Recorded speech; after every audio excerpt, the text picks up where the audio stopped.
Okay, welcome. Here we are again. Switch for Good podcast. Thanks for being here, everyone. I'm Dotsie Bausch, and I'm here with my co-host, Alexandra Paul. And I have a present for you guys.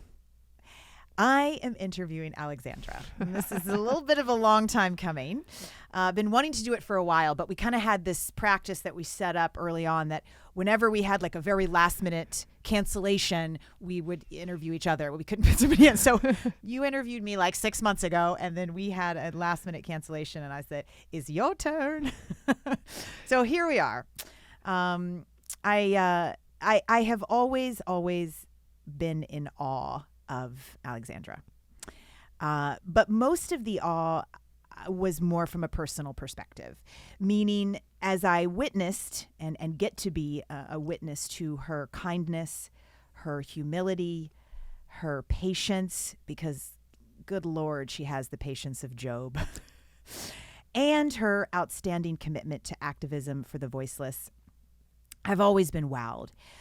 But as I started to serpentine her life in preparing for this show, I'm just awestruck by all of these things still, but truly blown away at so many of her accomplishments that you would never know about because, well, you're you, and you never tout yourself, ever. And I also suck on social media. That has nothing to do with anything. Okay.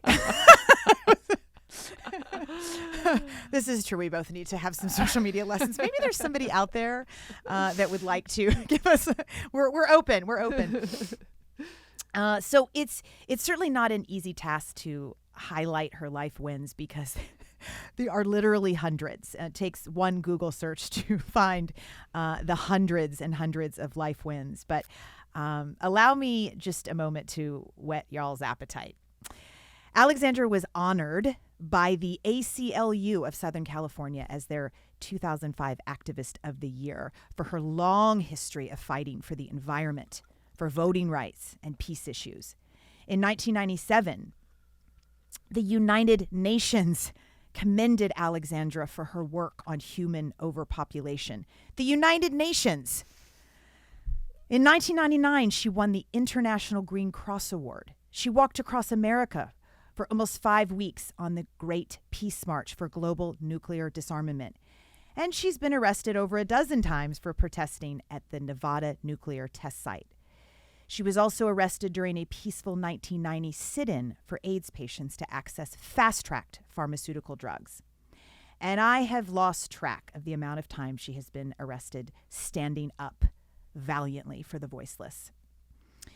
In between all of this, in her free time, she's racked up over 100 feature film and television credits, like it's a side gig or something.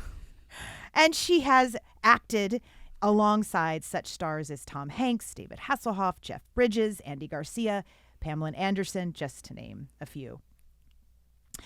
I interviewed one of Alexandra's dearest friends for this episode. And oh my God. You're in for it, sister. But this is what he said, and I want you guys to listen closely. He said Alexandra is a real-life superhero. She has dedicated her entire life to standing up for the underdog, and she is very aware of the injustices and adversity in the world. But she is still like sunshine. And when I am in her presence, I feel nurtured, elevated, and illuminated. Wow, that's how you make me feel too. I was like, he just encapsulated exactly who you are. This warrior, this peace and justice advocate, this beauty, this sunshine, my co-host and friend, Alexandra. That is the best introduction I've ever had. Well, it's Thank just from you. interviewing your friends. So, wow. Who better to speak about you?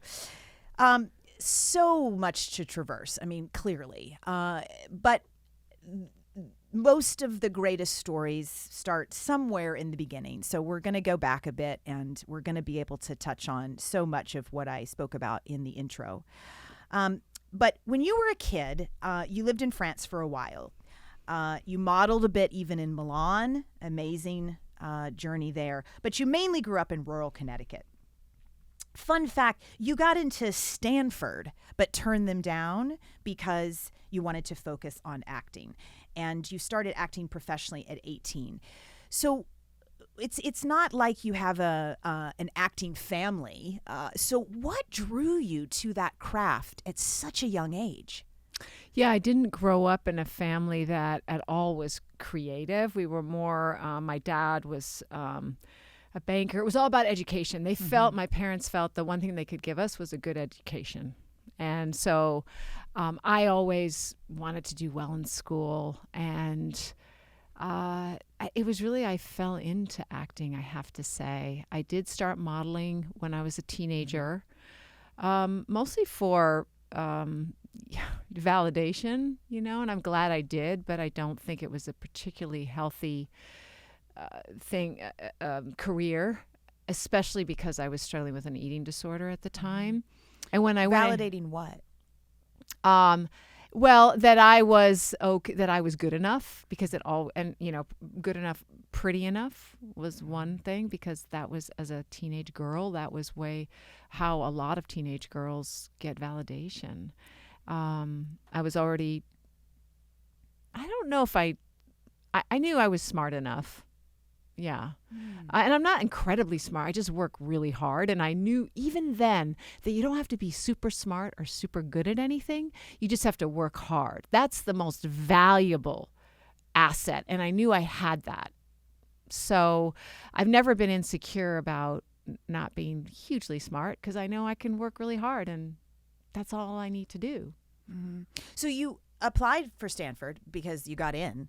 So yeah. So when it came back that you're in, was that almost like you already knew you were smart, you were good? I mean, enough, or however you're saying it. I think you're very smart, but in your words, and this acceptance letter came back, and you said no. Is that the time when you said no? I'm going to move to LA and really pursue this acting. Actually, sorry, I didn't really answer your question. I was modeling, and I was taking a year off between high school and college to model. And during that time, when I was modeling, they asked me to take acting classes so that I could, because they wanted to send me out on commercials and maybe the odd soap opera or something. So I did. And it was like a whole new world opened up for me. I had done a couple plays in high school, but I had been terrified the whole time and not comfortable at all, and terribly intimidated by all the artsy theater folk in high school. So I never considered myself one of them. But when I took acting class, oh my gosh, I was David Mann's acting class in New York City. It was just, I couldn't believe how it attracted me. And so during my modeling, I had auditioned for a role in a TV movie, to play a model in a TV movie, and it was the lead role, and it was a TV movie called Paper Dolls, and I auditioned for it and then forgot about it, and then actually left modeling that summer after 2 years of modeling, because my bulimia had gotten so bad. And so that year that I was going to take off to model, I realized it wasn't healthy for me to do that. And I fled to Canada with my boyfriend, where he was living. And during that time, they said, "Oh, that TV movie you had an audition for? They called you back. They'd like you to go for a callback." And so I went, "Oh, okay." And I didn't have any much money at all, but I took a shuttle from Toronto to New York and just did the callback. I flew in. They saw me for 10 minutes. I think I got 2 sentences out, and she said, "Okay, fine." And I was like, "Oh my God, I just flew here from Toronto in a snowstorm, and you're saying just 2 lines, and now you want me to leave?" Well, I guess she saw something, whatever she saw. I think she said it was an innocence that she saw. And so 2 weeks later, I was asked, they flew me to California to audition for this TV movie, to screen test. Yeah. And so that was the beginning. And so when you go back to the David Mann's acting class, and you said something just kind of, you couldn't believe how much you loved it, and something just kind of opened up for you then. What was that? Feelings. More of an awareness of emotion and feelings and creativity and playing. I'd been a very serious teenager, very serious, focused on being good in school and being nice to everybody. And then you had permission to let out all sides of yourself. Yeah. And does your mom and dad and your siblings, do they remember you just coming out of the womb that way in terms of being that personality where you wanted to be good and kind and helpful to others, and that was kind of your main driver? Or do you feel like that was taught to you, or a combo? I think I have an identical twin sister, Right. and I think I'm the one who pulled her hair, and I had to sit in the front of the stroller because otherwise I pulled her hair. So I was actually an exuberant kid. We can tell who's in the picture by who's got their mouth open, and it's always I. But I was very much a people pleaser. As soon as I remember in school, really wanted to get good grades and be perfect, even in second grade. Yeah. I remember that. A very stressed out little girl. My mother said I used to come home from school and have a tantrum as soon as they would just take my shoes off and let me have an emotional tantrum, and then I was fine. Wow. So very much like a diva actress, I think. Right, already. but also kind of like that personality that is starting to emerge, that fights and stands up, right? Like, you wanted to be good. Oh, that's and fair, nice. Yeah, but I it wanted to sounds be. like that I think I was very stressed you at were school because I wanted to be so good in school, and Yeah, you're spicy, it sounds like to me. You've always told me that you would say, oh, I wasn't, or I'm not, because you're still acting, a talented actor at all. But I was just willing to work really hard. I was willing to always be there on time, be where I was supposed to be, which, I don't know anything, but from the tabloids that actors tend to show up 3 hours late, and that was not you. But so is that a main element of what you feel maybe really brought you this longevity in your career? Because I don't know if you're right that you're not talented. I think you probably are that too. But you feel like it wasn't the talent that made you a success, but it was your hard work. Right. Maybe because I didn't grow up in a creative family. We always went to museums. We didn't create art. So we were observers and appreciators of art. And certainly film, a lot of the films I do aren't considered art, but I really love them. In fact, it's so ironic because the movies that I've done that I've enjoyed so much, like the Lifetime movies that I've done, and the series Baywatch and Melrose Place, I had so much fun on those, and yet I'm such an earnest person in real life. People were really sort of surprised that I enjoyed those things so much, but I really did. So there's this, I think, because it's a nice balance to be able to play and not be so serious, and then I have a very serious life of activism on the side when I wasn't acting. But I believe that I'm a good actress, but I feel like there's a lot of very good actors and there's a lot of very talented actors. So I think that definitely my discipline was an asset. And again, and really, and also because that part of me that wanted to get along with people made it very easy. I'm easy to work with also. But I also went to a ton of acting classes. I mean, so many acting classes, and worked very hard to be an actor. Yeah. I've never told you this, but I have told you this. I'm about 10 years younger, like almost exactly. Yes. And so when I watched Baywatch, I always remember, and I still tell people this, watching the different females on the show. Everybody was breathtakingly gorgeous, all of you. But I always remember that if I was going to emulate anyone, I would always say, oh, I want to be the smart one. And you were the smart and beautiful one. And I always remember looking back that that's what I wanted to be like. Which I think, there's a lot of young ladies today that, as to your point early on, it's their validation just to be pretty and beautiful. And you were such a great example on that show of beautiful, but you were the smart one. And you were just the one that like had it together. You know, it would be like whenever there was like a, situation there or something that was, somebody was drowning or whatever, you know what I mean? It was like you were going to be the one that was going to make things okay. So it's interesting that was the role that you had, but, well, it was the smart one because I didn't have implants and I didn't have blonde hair. So they just assumed I was smart, which the flat-chested one is smart. Yeah, who knows, really. But I was also very comfortable as a lifeguard. And they actually first interviewed me for that part because they knew I was a good swimmer. Yes. I suppose they knew me as an actress too, but I'd been acting for 10 years, but the producer swam at the same pool as I did. I had never met him and didn't know who he was, but he'd heard I was a good swimmer. Oh, that's a great little inside scoop. Okay. And so yeah. So I felt very comfortable with all that swimming stuff because I'd been a junior lifeguard and I'd been an emergency medical technician. Right. Certified at least. I hadn't used it for decades. Well, by then, about 8 years or something. Because you were certified as an EMT for over 20 years. Yes, I was. Yeah. I was. I never had to use it.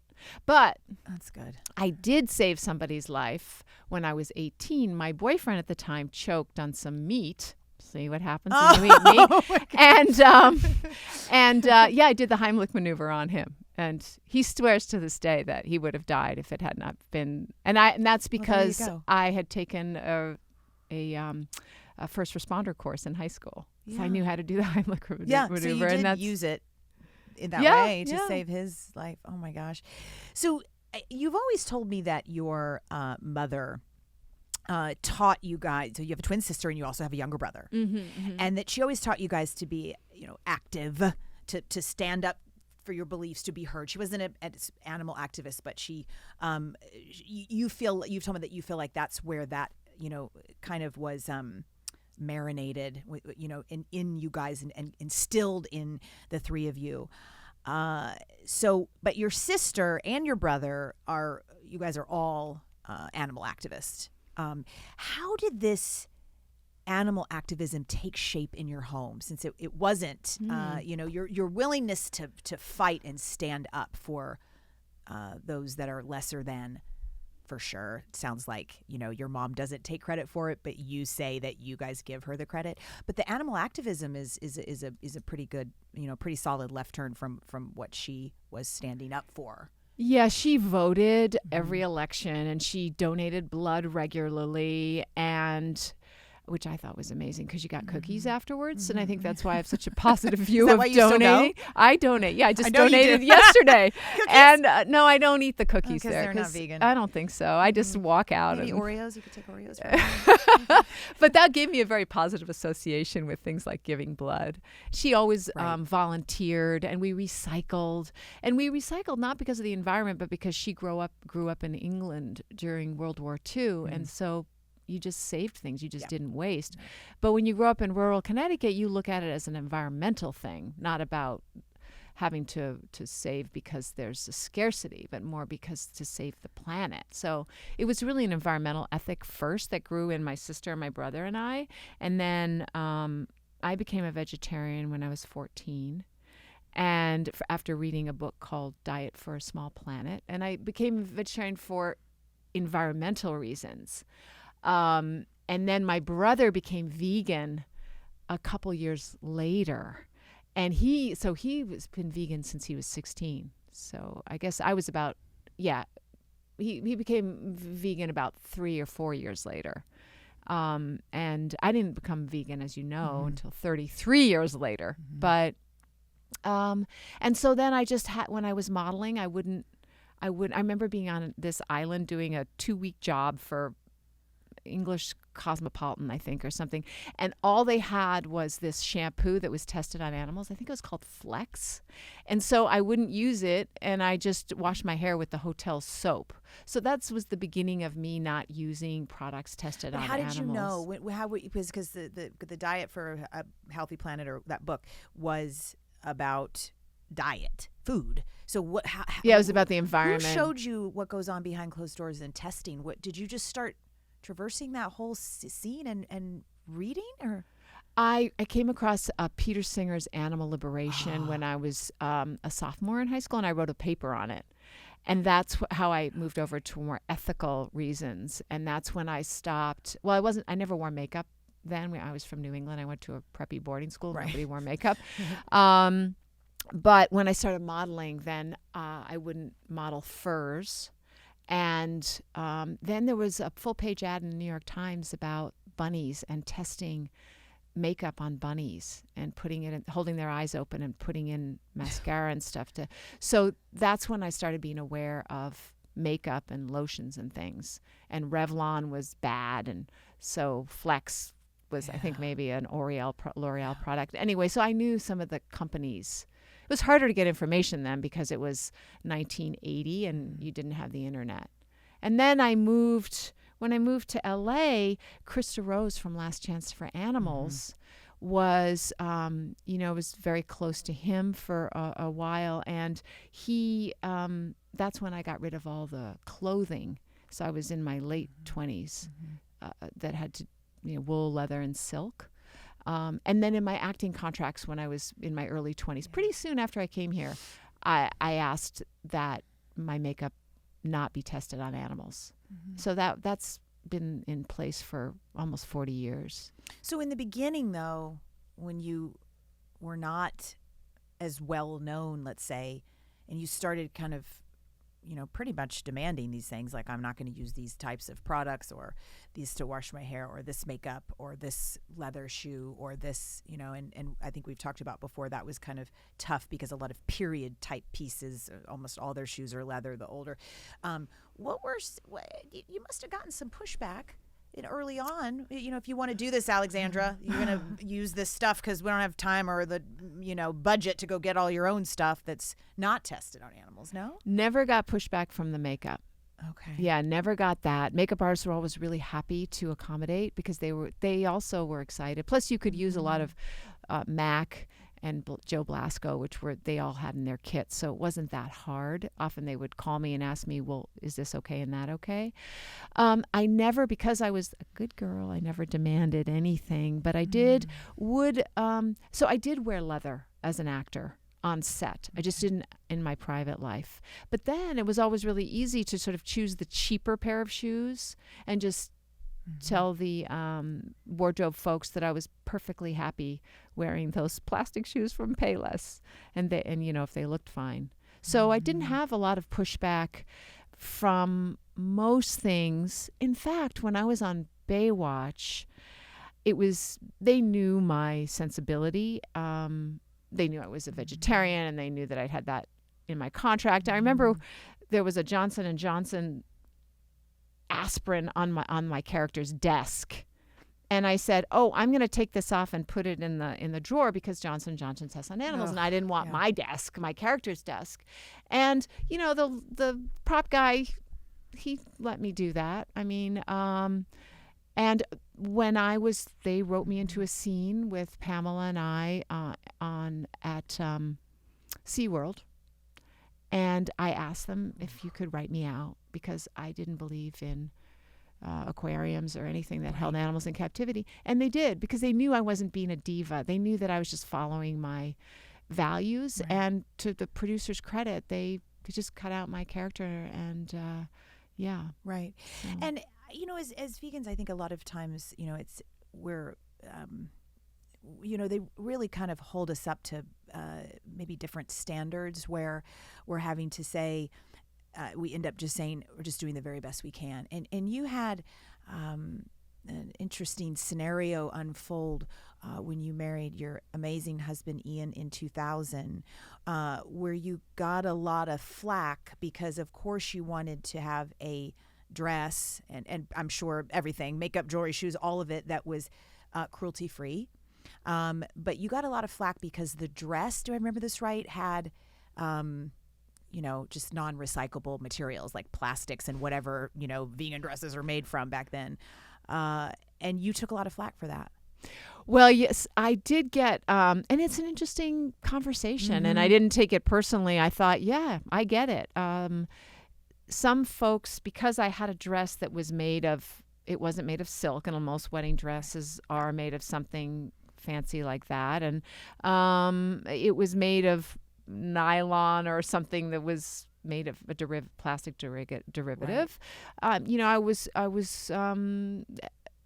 somebody questioned me, and several people did, about the fact that I was wearing a non-recyclable material, and I just responded that sometimes you have to pick your battles. You can't be perfect, and I aired on the side of the cruelty, and so. And I gave that dress back. I didn't want to keep it, because why keep a wedding dress that's not that you'll never wear again? And so I gave it back to the designer so that she could use it again. So hopefully it didn't go to waste. So it actually was recycled. It was recycled. I didn't know that part. It's not in your closet. There you go, folks. So you were interviewed and filmed getting arrested in the documentary Who Killed the Electric Car. And you've been arrested about 21 times, maybe 20, maybe 30 for what you believe in. At current count, it's at least a dozen times, as we know, as I mentioned in the intro, at the nuclear test site in Nevada for AIDS patients to be able to get them the drugs fast-tracked so that they can get well. Once to stop electric cars from being crushed, many, many times for animals, twice against the Iraq War, and the list goes on. So, when I read all that, a lot of it I knew, but quite frankly, a lot of it I didn't. It's certainly one thing to stand up for something, but it's another thing to actually stand up in physical form. We can all sign a petition and get behind an idea, and that's kind of what I do. But you go stand in the middle of the unrest. What drives you to do that type of activism? Yeah, I think all activism is valuable. And so, the writing the checks, the founding organizations so that you can battle the dairy industry is amazing to me. And writing letters, organizing fundraisers, all those are very, very valuable. Mm-hmm. I think I was very aware of my privilege very early, and I recognized that I could put myself on the line because I was insulated a little bit by the fact that I was a white woman. Mm-hmm. Financially, I didn't have a job I had to go to on Monday morning, so if I ended up in jail, it was okay. Financially, it didn't matter. My career wasn't going to be derailed because I was arrested, because a lot of fellow actors have been arrested for things like drugs and things and not civil disobedience. Right. So I knew it was going to be okay. So I had a unique opportunity to stand up. And I remember, and I'm going to drop a name here, Don Henley from the Eagles once said to me, because I remember saying to him, I just really like being in the background, writing letters and making calls about an issue. And he got sort of pissed off, and he said, you have an opportunity to be out there and do things that other people can't. Yeah. So you need to do that. And I never forgot that. And I thought, powerful. You know what? Yeah, I will. Yeah. Thank you, Dawn, very much. Now we have Alexandra.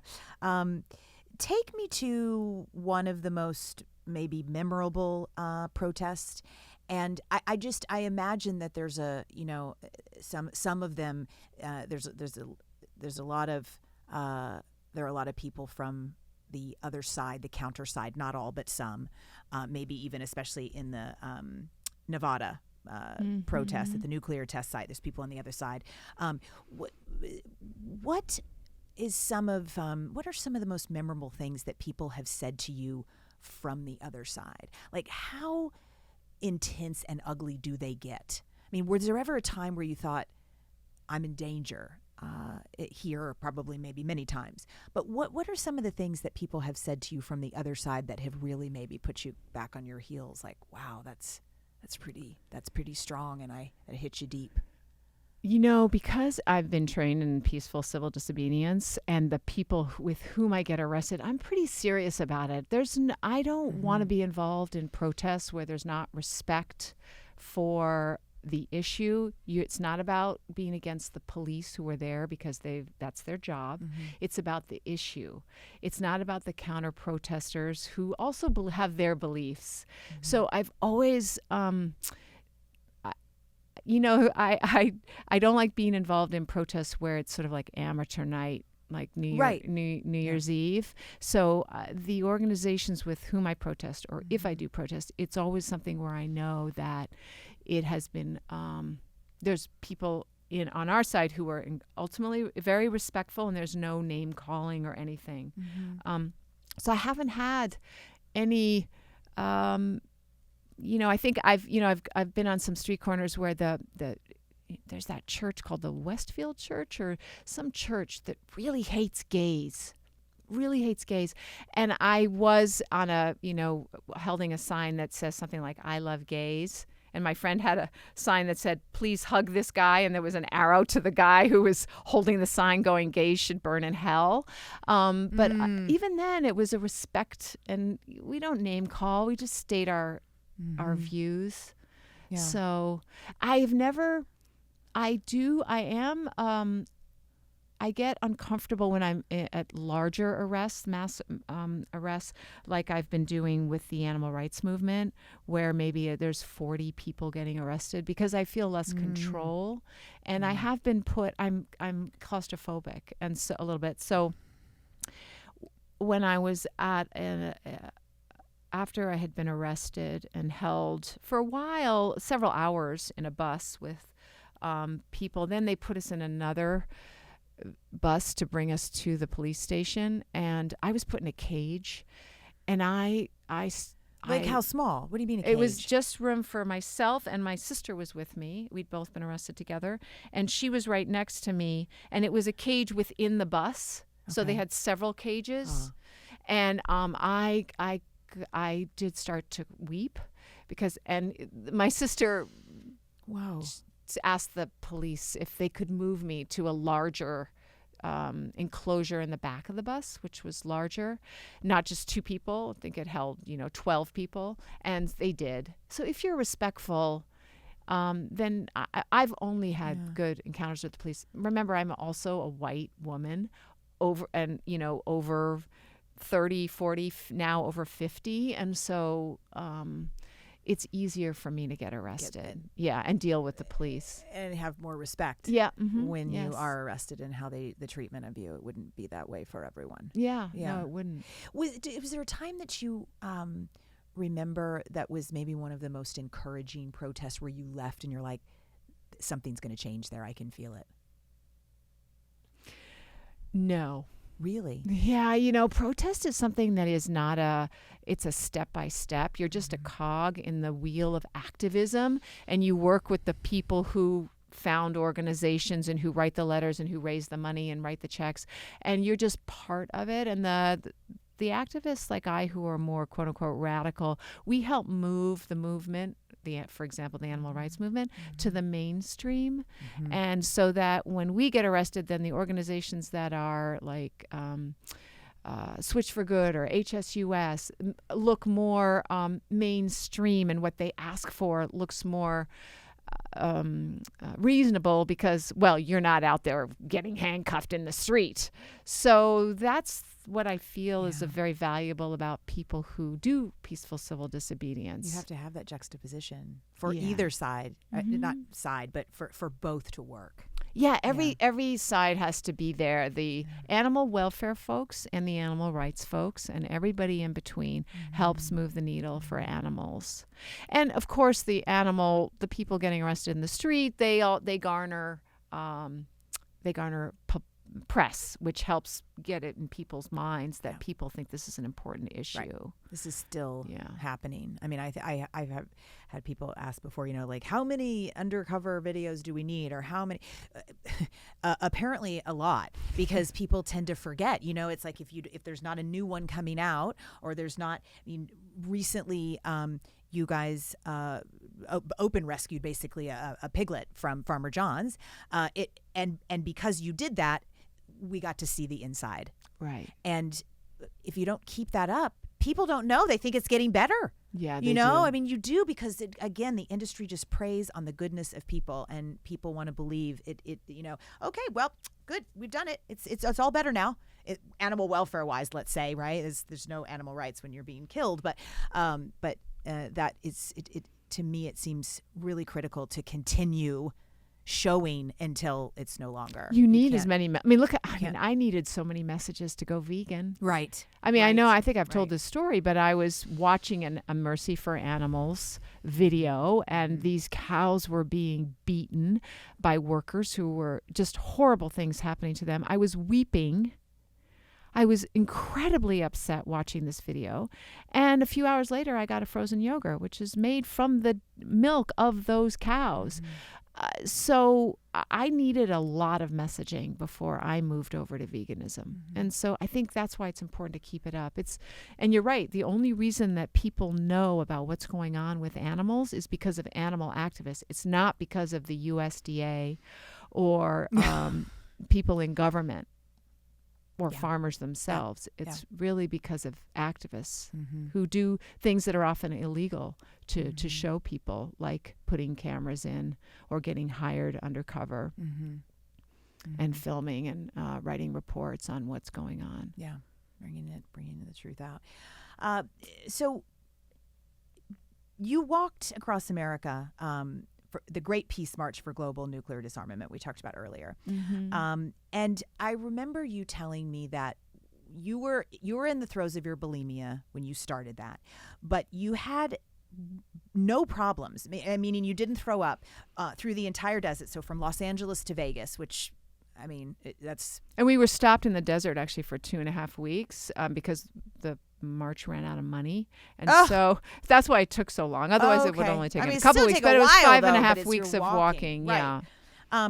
But that as soon as you hit civilization, you started throwing up again, and I know it scared you so bad that you ended up going back home to rebalance and try and get well. Talk me through that, because that is so prolific, right? That you were okay when it was nobody was around, right? And you were through the desert, and then you hit civilization, and the fear and the anxiety and everything just came flooding back for you. Yeah, it's interesting, isn't it? So when I was in my early 20s, the issue of nuclear war was just, I pretty much figured I wasn't going to live to 35 because I really believed that we would have a nuclear bomb go off. And I still, now I'm in denial, actually, because there's still, although we have done a lot of good work, the governments have, to lower the amount of nuclear weapons that there are. There were something like 36,000 on our side and 36,000 on Russia's side back then. And now there's just I think it's maybe 6,000 or 8,000. It's many fewer. But so that was a real important issue for me back then. And so I went on the Great Peace March for Nuclear Disarmament, which was to walk across America. And I was scared to do it. I was alone. I didn't know anybody when I first started doing the march. But because I had a greater purpose, and the purpose was to walk. And all you had was for the entire 9 months, because it was going to be 9 months, you had a small milk crate of clothes, which was maybe, 2 or 3 sets of shorts or pants and 2 or 3 sets of tops and a toothbrush and a comb. I mean, that was pretty much it. And it was so simple. And I think that really helped me not be affected by society and pleasing society and the stresses of society. The fact that I never binged. There wasn't a lot of food, but I never had a desire to binge or not binge. I didn't fool around with my food. So you're fully in the throes of bulimia. Yeah. You go on this march, and almost day one or whatever it might be in the beginning, you're not binging and purging anymore. Nope. And you go through the whole desert that way, and it wasn't easy physically, by the way. It wasn't easy. It was lonely. Sometimes it was very hot, sandstorms, tired, dirty, that kind of thing. But with a greater sense of purpose and community too, with 1,500 other people that were then whittled down because of it was hard getting through the desert. It's amazing what purpose will do to help change us. Yeah, and get us out of ourselves. So I think I was out of myself. And when you do have purpose, it really does put things in perspective. And food just wasn't that important and also being outside, I think. People aren't out in nature enough. Yeah. And I was moving. Yeah. I was walking about 20 miles a day. And so you get, though, to civilization. Yeah, I get to you right get out of the desert. And what happens? I think there was a casino, and there was junk food, and I bought some junk food, and I remember I think I binged, and then I threw up, and then I realized, this is not, I think I feel out of control.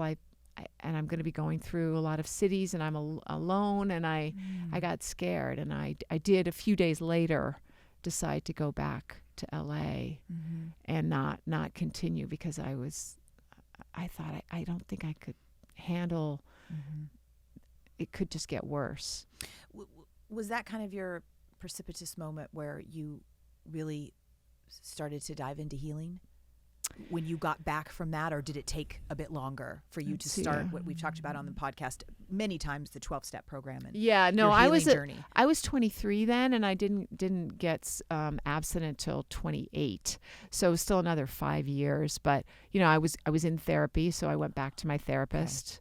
I couldn't talk to my therapist while I was on the Peace March because we didn't have cell phones then. No. And so I just continued my work, but I continued throwing up also for another 5 years.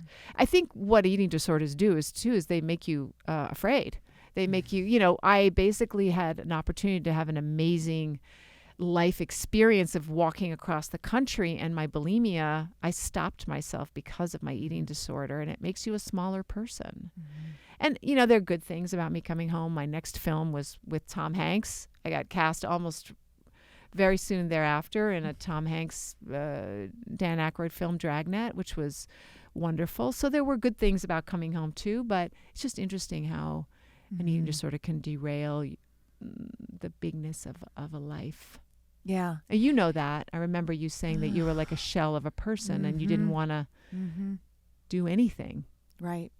And you did some films. I distinctly remember you telling me multiple times that by Baywatch time, you were better. When we say healed, I was. So you were not throwing up. I was anymore. not throwing up, and I was not binging. Because you said you would not have taken that role if you were. No. Why?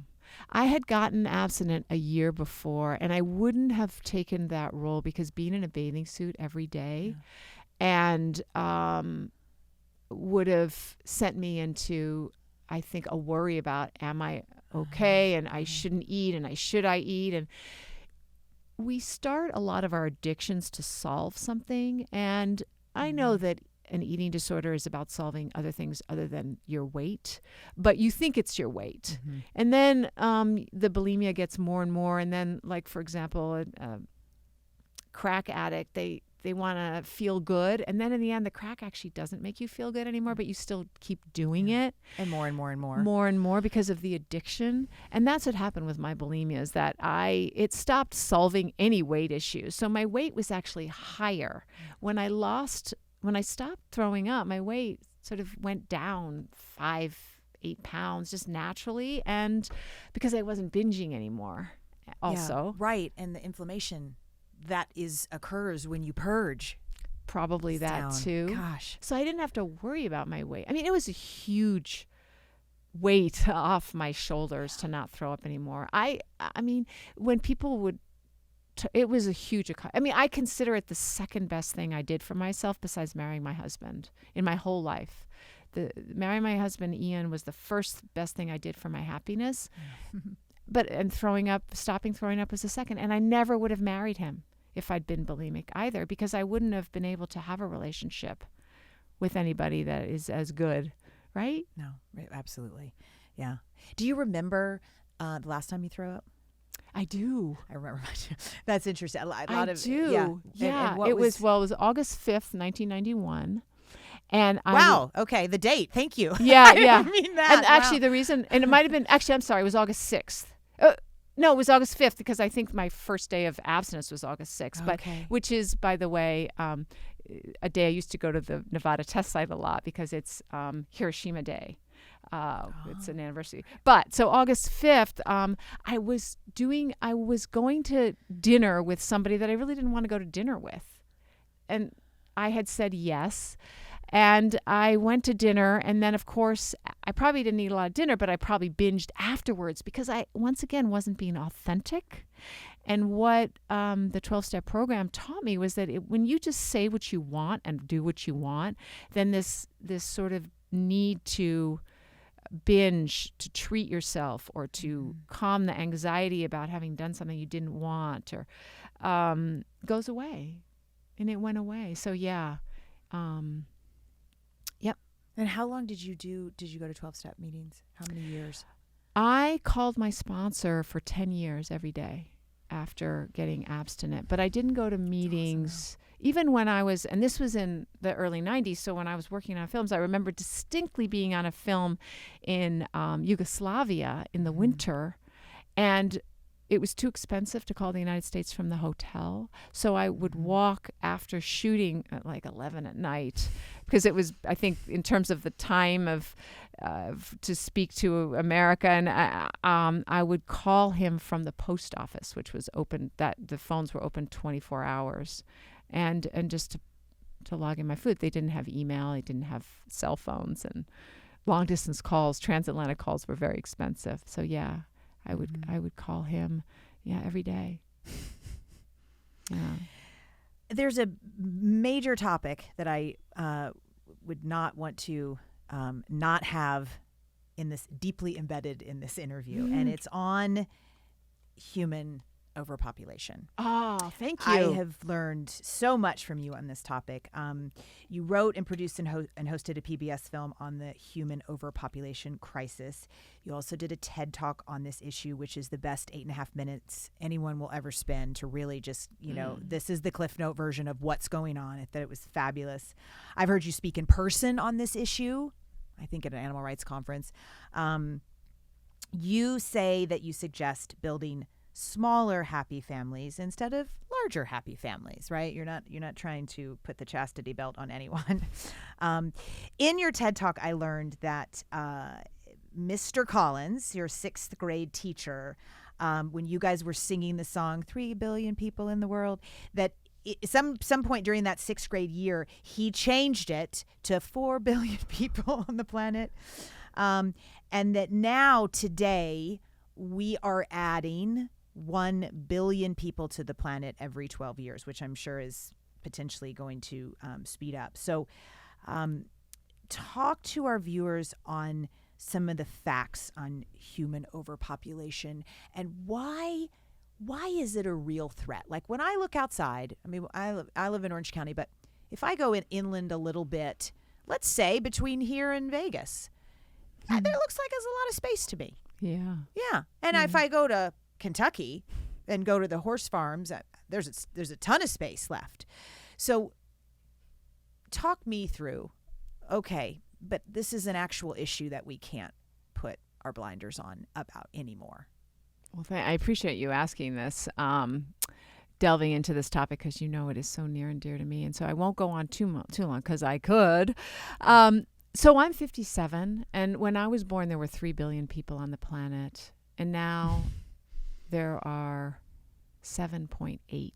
So the population has more than doubled in my lifetime.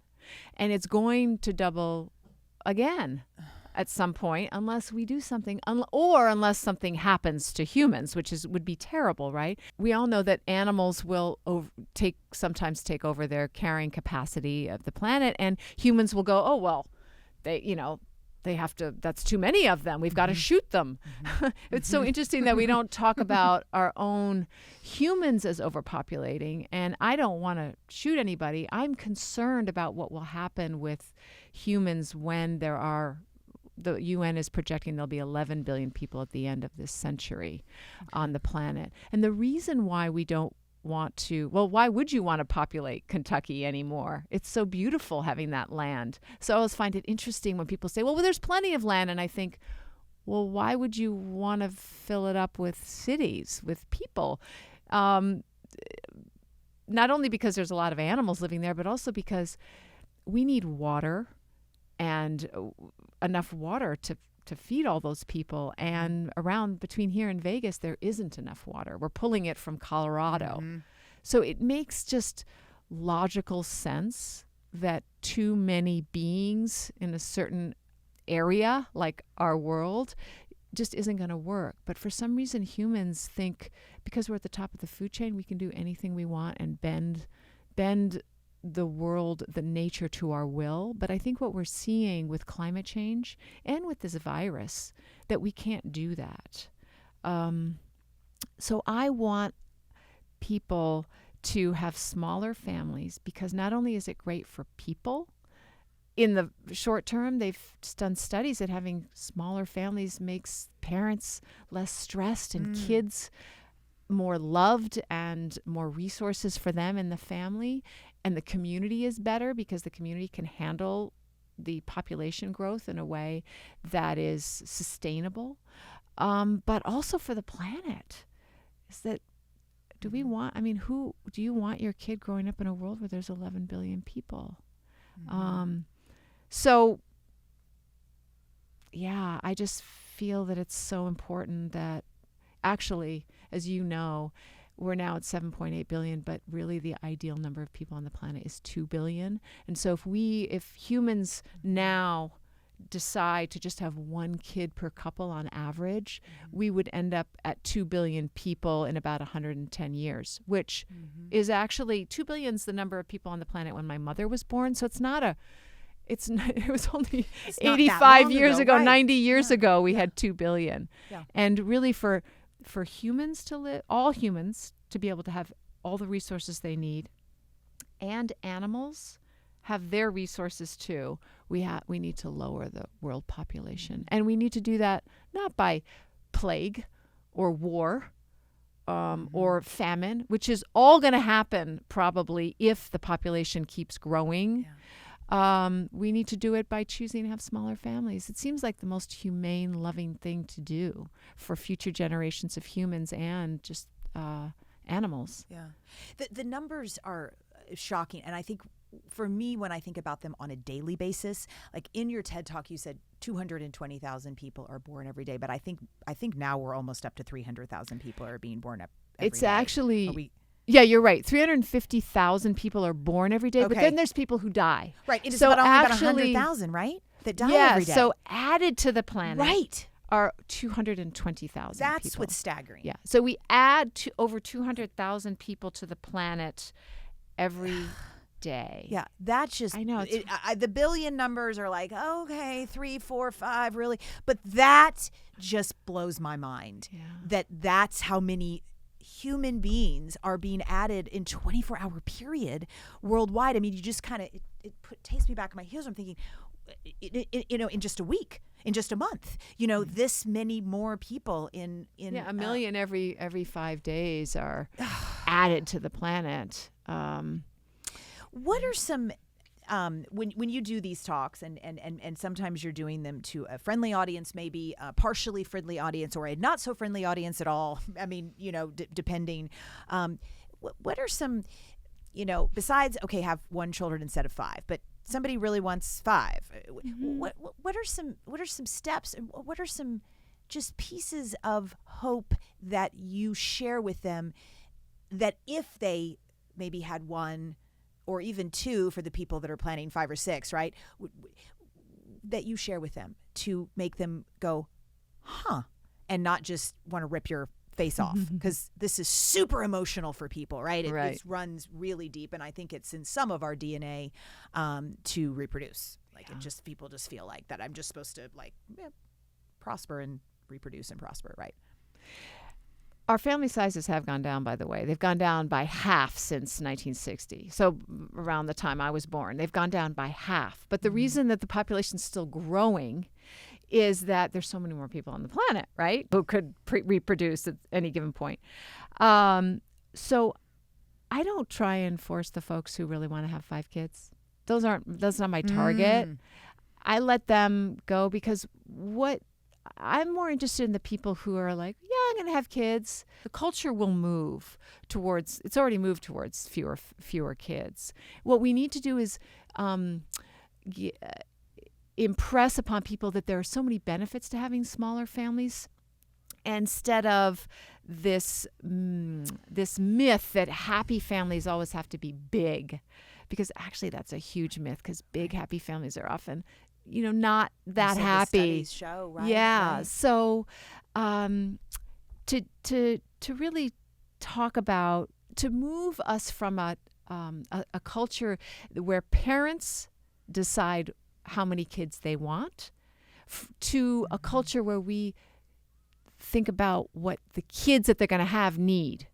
Yeah. You know what I'm saying? So Yeah. it's not about what parents want. It's about what future generations need. And future generations are not going to be able to live happily in a world of 11 billion or 9 billion even, 12 billion. And also the cost of having kids, the stress. It's a huge stress. So there's many benefits to having fewer children, having 1 kid or just 2. But nowadays, really, when I first started talking about population, I would recommend that people have 2 kids or fewer. Now it's, it just didn't work, whatever I was saying. I didn't do my job. And now we're almost at 8 billion. And so it's now really, it's no more choice of 2 or fewer. Really need to have 1 kid. If you really want to contribute to the world, you need to decide to have fewer kids. You need to make that sacrifice. In terms of climate change, being vegan is helpful. Driving an electric car is helpful. But if you choose to have 1 kid fewer, you are putting 10,000 tons of CO2 less into the air. Yeah. Well, there you go. Hello. That's I love your approach of really just more speaking to the people that are like, oh yeah, I'll have kids one day, just because that seems like what we're going to do. Like they're not, I was never the one to ever have that deep, innate, almost physical desire, as some women describe it, to like produce or like have a human come out of me. And so I just kind of went along, and Kirk and I went along. We're like, well, if we get the feeling, because this is a really big deal to have a kid, or 2 or 3 or whatever. It's a really, really big deal. You're raising a whole human to hopefully add to society. And so it just we never got that deep desire, so we never did it. I think there's so many people like us that are just like, take it or leave it, but then just kind of hit that phase in your life, or that space in your life where you're like, well, we'll just do it, because it just seems like for so many people just like the next step or the next stage or whatever. And that's who could really benefit from this message. And I know it's made me stronger in my conviction to just, that I just never wanted it to go, oh, and that's sort of adding to, the planet's future by saying, yeah, this is just no to this. So child-free by choice. And because I didn't have strong also biological, well, I knew when I was about 9 that I didn't want to have kids because there were so many children in the world, and then when I was in 6th grade, it just cemented it. Because I grew up watching those commercials where there were a lot of starving kids. I know, I did too. Yeah, well, I also cared deeply about nature since we grew up in the country. Yeah. And so I understood about too many people. It just seemed logical. And that's when my talks, they're just very logical. And I won't try and force anybody. Look, I'm 57. I have no children. My siblings don't have children. They're child-free by choice too, for the same reasons as I am. And so I don't have a vested interest. If you want to bring kids into a world that the climate change is really serious, then I'm not going to fight you. No. I'm just I just hope to help. and help people see, just to relieve suffering, which is my goal in life, is to relieve suffering for animals and humans. So speaking about overpopulation and standing up for animal rights were the two issues I decided to focus on, because they were the two issues that were the most fringe, that were the most not mainstream. So between your acting and your activism and your athletic pursuits, by the way, folks, she's an Ironwoman. We didn't even go through that. You know how we a lot of times we'll say with guests that are so amazing, we're like, "You're coming back." Well, guess what, Alexandra? You're coming back on this podcast, because I would love to talk about that. But you've really seemed to me, you've just forged your own path. Period. End of story. It's like the Alexandra Road. I mean, nobody's done, exactly what you've done, or even half of what you've done. It really is mind blowing. Like I said in the beginning, how would you encourage others to take charge to do something or everything that really matters to them?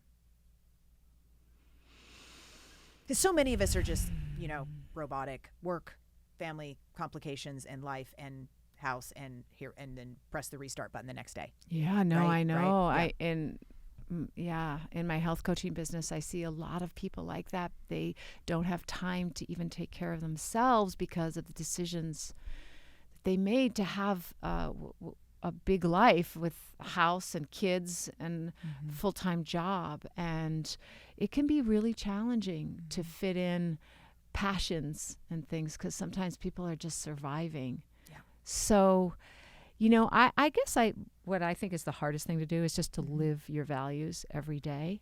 You don't have to start an organization like you did, or get arrested 21 times like I have, and committed to so many hours of activism as I have. Just following your values. So when you buy something, which you're going to do anyway, buy something that reflects what you believe in. So whether it's cruelty-free or fair trade, or don't buy anything at all because you don't want to have more consumerism, those are the things everybody can fit in. It just takes some thought and awareness. So that's what I recommend, is walk your talk and walk your beliefs, and then you really have accomplished something. You really can be a role model. And that's so fulfilling, and that's what helped you turn the corner, along with the 12-step program from your bulimia. Yeah, becoming, living your truth. Yeah, and not in those just small steps. That's the most important in your daily life. Yes, she's trying to get me to stop interviewing her because we're running out of time. So I'm just going to be honest with everyone. I have like 100 more questions, but I'll come back. I love you, how's that? and I want you to be happy, and I want you to be mad at me when we turn the cameras off. So we can stop there, because that's a powerful place to end. So thank you so much, love Dotsie, for interviewing me. It's been a pleasure talking with you and being in your presence. You as well. So thank you so much for tuning in today. If we helped you in any way, then click the subscribe button and let's keep hanging out together. We have so much more to share with you.